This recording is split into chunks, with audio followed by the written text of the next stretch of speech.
c'est que quand on a cette force spirituelle, qu'on a cette assise, cette aide de la foi, c'est extrêmement puissant. Et c'est pour ça, justement, moi, c'est ça que j'essaie d'expliquer aux gens, c'est que c'est pour ça qu'on vous a coupé de la spiritualité, coupé des religions traditionnelles, notamment du catholicisme. C'est parce que ça vous donne une force absolument extraordinaire. Il y a beaucoup de jeunes aujourd'hui, notamment, qui sont déprimés, qui ont l'impression que la vie n'a pas de sens. Alors, soit ils pensent qu'on va tous mourir à cause du changement climatique, soit ils pensent que de toute façon c'est foutu, que de toute façon on n'y arrivera pas, ils sont trop forts, etc.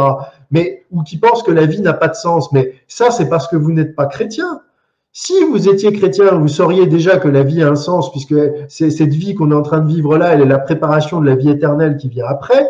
Vous sauriez qu'il y a un Dieu qui vous a créé et qui vous aime et qui est là pour vous, qui vous a donné un ange gardien pour veiller sur vous. Et vous sauriez qu'il vous a donné des commandements, il vous a donné sa parole pour comprendre comment vous pouvez essayer de bien vivre et prendre soin de votre âme et vivre une vie qui va peut-être vous conduire vers la sainteté.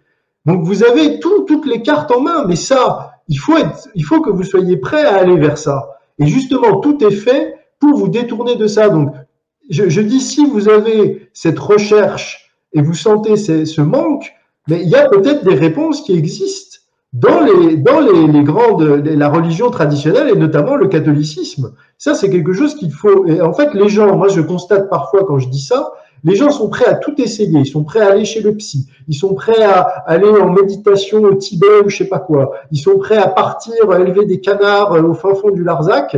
Mais par contre, juste se retourner vers la religion qui était la religion de notre pays depuis 1500 ans, ça, ils sont pas prêts à le faire. Alors que c'est. Pourquoi, d'après vous?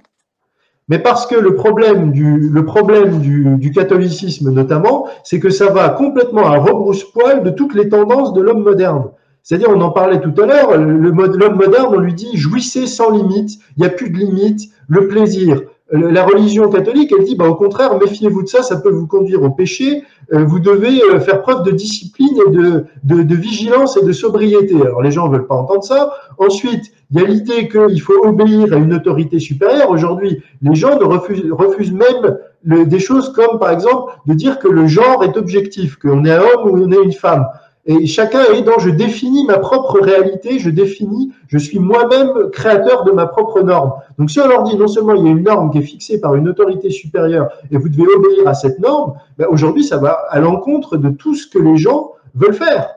Il y a toutes ces choses-là, ça demande de l'humilité. Et ça, c'est très difficile aujourd'hui. Les gens refusent cette humilité et refusent cette soumission, mais cette soumission volontaire. C'est-à-dire, et ce qui est d'ailleurs, je dis au passage, c'est que refusant cette soumission volontaire, ils se soumettent involontairement à des choses qui sont encore plus contraignantes. Moi, je vais donner l'exemple. En tant que catholique, moi, je me mets à genoux devant Dieu. Mais parce que je me mets à genoux devant Dieu, je vais pas mettre mon genou à terre pour les Black Lives Matter et pour toutes les autres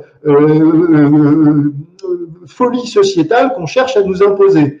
Parce que je sais devant qui je mets le genou à terre. Et je mets le genou à terre que devant Dieu. Et je vais pas mettre le genou à terre devant Greta Thunberg, devant telle cause militante ou telle autre. Et donc, vous savez, c'est Chesterton qui disait ça, qui disait, si les gens ne croient pas en Dieu, ils ne croient pas en rien, ils croient en n'importe quoi.